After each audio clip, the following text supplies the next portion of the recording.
இந்த மாய உலகத்துல இது நிலைத்திருக்கும், அது நிலைத்திருக்கும், இவன் தான் நிலையானவன் அவன் என்று எண்ணிக்கொண்டு வாழ்ந்து கொண்டிருக்கிற மக்களுக்கு இதோ பக்தன் கொடுக்கிற ஒரு அற்புதமான பதில் பாருங்க. சங்கீதம் 102:12.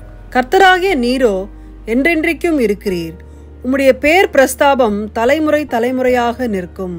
அன்பானவர்களே, அநேக மன்னர்கள் ராஜாக்கள்லாம் அந்த காலகட்டத்தில் தங்கள் பேர் இப்போது இருக்கணும் என்பதுக்காக உயரமாக சிலைகளை உருவாக்குறது அல்லது பேர் உண்டாக்குவது அல்லது ஏதாவது ஒரு விசித்திரமான காரியங்களை செய்தார்கள். ஆனால் அவர்கள் எதிர்பார்த்தபடி சில ஆண்டுகள் மாத்திரமே அது நிலைத்தது. பின்பு மண்ணோடு மண்ணாய் மங்கி போயிற்று. ஆனால் இங்கே பார்க்கிறோம், சேனைகளின் கர்த்தருடைய நாமம் என்றென்றைக்கும் உள்ளது, தலைமுறை தலைமுறை நிலை நிற்கும்.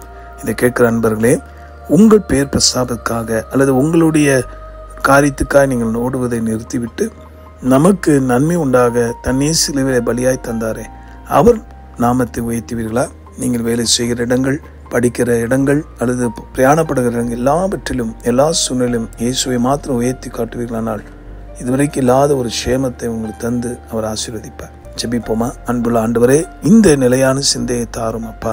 நீர்தான் என்றென்றைக்கும் இருப்பீர், உம்முடைய வார்த்தை தான் நிலைத்திருக்கும். ஆக தேவரே, இந்த உலகத்தை வெறுத்து உன்னதரை உம்மை நேசிக்கிற பலனை எல்லாருக்கும் தாரும்.